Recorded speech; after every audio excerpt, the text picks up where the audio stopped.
आपण त्या जातींचे महापुरुष करून टाकले. लोकांना हे माहिती आहे का? रघुनाथ धोंडो कर्वे नावाचा माणूस, धोंडो केशव कर्व्यांचा मुलगा, ज्यानं समाज स्वास्थ्य नावाचं नियतकालिक सुरू केलं, तेव्हा तो काळाच्या इतका पुढे होता की त्यानं सुरुवातीला संतती नियमानाची जाहिरात केली, कंडोम. तेव्हा त्यांना अटक झाली. रघुनाथ धोंडो कर्व्यांनी कुटुंब नियोजन आणि संतती नियमन याच्यावर काम करायला सुरुवात केली, त्यांना अटक झाली. त्यांना अटक झाल्यानंतर रघुनाथ धोंडो कर्व्यांचं वकीलपत्र घेणारा माणूस होता बॅरिस्टर बाबासाहेब आंबेडकर, भीमराव रामजी आंबेडकर.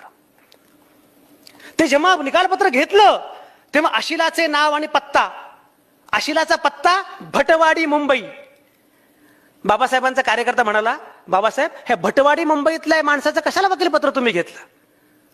बाबासाहेब म्हणाले, माझा मुद्दा मानवी मूल्यांचा आहे, माझा लढा मानवी मूल्यांसाठीच आहे. तो भट आहे की आणखी कोणी आहे हा मुद्दाच नाही. आणि म्हणून मनुस्मृतीचं दहन करणारे हात सहस्त्रबुद्धी आणि चित्र्यांचे होते. महाडच्या सत्याग्रहाच्या वेळी महाडच्या सत्याग्रहाची जागा द्यायला कोणी तयार नव्हतं. ती जागा दिली इक्बाल नावाच्या मुस्लिम माणसाला. आणि बाबासाहेबांनी तिथे जी महत्वाची घोषणा बाबासाहेबांची होती ती घोषणा होती, जय भवानी जय शिवाजी. बाबासाहेबांचं गाजलेलं भाषण आहे सत्याग्रह करताना, चौदार तळ्याचा. बाबासाहेब असं म्हणतात की मी हा सत्याग्रह अन्यत्रही करू शकलो असतो, पण मी हा सत्याग्रह इथंच करतोय कारण ही रयतेच्या राजाची भूमी आहे. आणि मग आमचा शाहीर म्हणतो, दोनच राजे इथे गाजले या कोकण पुण्यभूमीवर, एक त्या रायगडावर, एक चवदार तळ्यावर. हे तुम्हाला कळलं पाहिजे, हे तुम्हाला कळालं पाहिजे की बाबा शिवबा यांच्यामध्ये काय नातं होतं. आणि ज्योतिबा, अरे छत्रपती शिवाजी महाराजांची समाधीच महाराष्ट्राला सांगितले पहिल्यांदा ज्योतिराव फुल्यांनी. शिवाजीचा पवाडा गायला कोणी? महात्मा फुल्यांनी. शिवाजीचा पवाडा महात्मा फुल्यांनी गाईपर्यंत छत्रपती शिवाजी महाराज हा महाराष्ट्राचा प्रेरणास्रोत आहे हे महाराष्ट्रातल्या अनेकांना माहितही नव्हतं.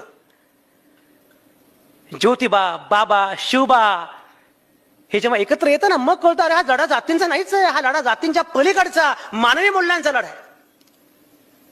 तरी आपण त्याला जातीचा आयाम देतो आणि मग सगळी फसगत करून टाकतो. हा जो आयाम आहे मानवी मूल्यांचा, तो लक्षात आल्याशिवाय आपल्याला पुढे जाता येणार नाही. तुम्हाला कल्पना आहे? पंडिता रमाबाई तुम्हाला माहिती आहे? पंडिता रमाबाई म्हणजे रमाबाई डोंगरे, त्या कोकणस्थ ब्राह्मण, त्या विदुषी, संस्कृत पंडित महिला असूनही त्यांनी सुनील हाय कास्ट हिंदू विमेन नावाचं पुस्तक लिहिलं. कारण त्यांनी सांगितलं की ही जी जात व्यवस्था आहे ती केवळ कनिष्ठ जातींवर अन्याय करत नाही, ती अगदी ब्राह्मण महिलांवरही तेवढाच अन्याय करते. हाय कास्ट हिंदू विमेन नावाचं पुस्तक लिहिलं. तेव्हा हाय कास्ट हिंदू विमेन नावाचं पुस्तक लिहिल्यानंतर त्यांच्यावर बहिष्कार घातला गेला, त्यांना हिंदू धर्मातनं काढलं गेलं, त्या ख्रिश्चन धर्मामध्ये त्यांनी प्रवेश केला. तेव्हा पंडिता रमाबाईंचे पुण्यामध्ये दोनच मित्र होते, एक महात्मा फुले, दुसरे सावित्रीबाई फुले.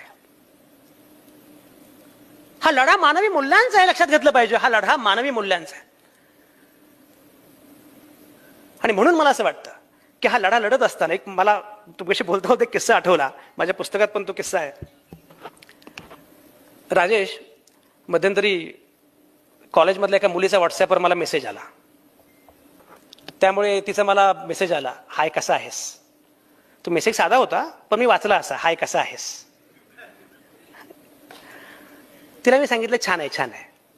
लगेच तिचा मला पुढे मेसेज आला, तू की जात कुठली? अरे म्हटलं एकदम भस्कन बरं का. मी म्हटलं एकदम जात कसली? म्हटलं का, काय झालं? तर माझा डीपी होता, त्या डीपीवर मी महात्मा फुल्यांच्या स्मृती दिनानिमित्त काहीतरी भाषण करतोय असा काहीतरी तो डीपी होता.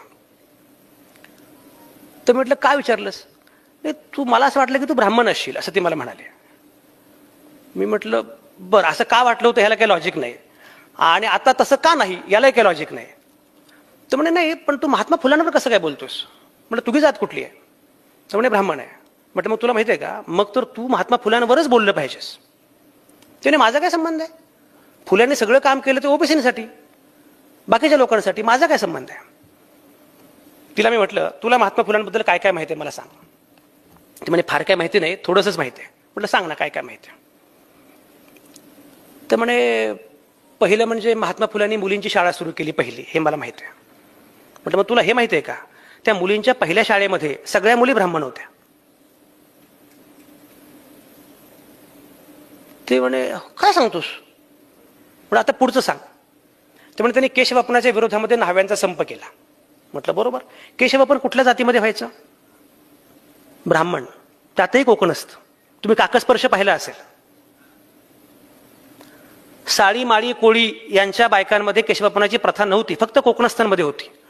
कोकणस्थ बायकांचं केशवपन होऊ नये म्हणून ह्या महात्मा फुल्यांनी ओबीसी न्हाव्यांचा रोजगार बुडवला. ते म्हणे हो बरोबर आहे. म्हणजे आणखी तुला काय माहिती आहे, म्हणजे त्यांनी असं काहीतरी बाहेर बोर्ड लावला होता की ज्या काही कुमारी माता होतात, काही मुलींना काही बाकीच्या गोष्टी असल्यामुळे तेव्हा काही संतती नियमन कुटुंब नियोजन असला काही प्रकार नव्हता आणि काही वेळा त्या मुलीचं शोषण पण व्हायचं. तर अशा मुलींनी ज्या प्रेग्नंट आहेत किंवा काय, त्यांनी आमच्याकडे यावं आणि इथेच आमच्याकडे प्रसूत होऊन जावं, वाटल्यास बाळही इथेच ठेवून जावं, असा फलक लावला. म्हटलं बरोबर आहे. तुला हे माहिती आहे का, 42च्या 42 प्रसूत होऊन गेलेल्या महिला ह्या ब्राह्मण होत्या. म्हणजे आणखी तुला काय माहिती आहे, त्यांनी एका विधवेचं मूल दत्तक घेतलं, ब्राह्मण विधवेचं मूल दत्तक घेतलं. आता काय माहिती तुला? म्हणजे नाही काहीच नाही. आता तूच मला सांगितलं 4 गोष्टी, ह्या सगळ्या ब्राह्मणच आहेत. महात्मा फुले यांनी सगळं काम ब्राह्मणांसाठीच केलं. आता काय म्हणणार तू? मुद्दा असे मी तुम्हाला हे सांगतोय यासाठी की आपण सुद्धा अनेकदा जातीअंताचा हा विचार न करता या महापुरुषांना विशिष्ट ज्याच्यामध्ये जातीमध्ये अडकवतो. हा विचार पूर्णपणे मानवी मूल्यांचा विचार होता, जातीअंताचा विचार होता. या अंगाने जेव्हा आपण या सगळ्या गोष्टींकडे बघू लागतो मग आपल्याला कळतं की अरे हा विचार फार पुढचा विचार आहे, फार वेगळा विचार आहे. आणि म्हणून मी जे तुम्हाला म्हणतोय मगाशी, फुले शाहू आंबेडकर, गांधी नेहरू आंबेडकर, हा विचार, भारताची कल्पना, आयडिया ऑफ इंडिया मांडत असताना आपल्याला हे लक्षात घेतलं पाहिजे की हा विचार नक्की कुठला आहे. मी मगाशी म्हटल्याप्रमाणे मला पूर्णपणे खात्री आहे, कितीही संकट आली, कितीही आव्हानं आली तरी सुद्धा आपण ते आव्हानं परतवून लावू याची मला पूर्ण खात्री आहे. बाबासाहेब असं म्हणाले होते, एक काळ असा येईल की सगळे विकले जातील तरीही भारताचं संविधान सुरक्षित राहील आणि भारत दिमाखात झेपावेल, कारण माझा इथल्या सर्वसामान्य माणसांवर विश्वास आहे. तुम्ही आणि मी इथल्या सर्वसामान्य माणसांवर विश्वास आहे. आपण लक्षात घेतलं पाहिजे की बाकी सत्ता कोणाची येऊ अगर जावं मला काही चिंता नाहीये, माझी सत्ता जाता कामा नये. सत्ता माझी आहे, सत्ता सर्वसामान्य माणसांची आहे, माझी सत्ता जाता कामा नये. यासाठी आपल्याला हा संघर्ष करायचा. आम्ही भारताचे लोक असं म्हणत असताना मी मगाशी जे म्हटलं की आम्ही भारताचे लोक हा जर केंद्रबिंदू असेल तर आम्ही भारताचे लोक, we the people of India, आपली सत्ता ही कायम राहिली पाहिजे, यासाठी हा संघर्ष.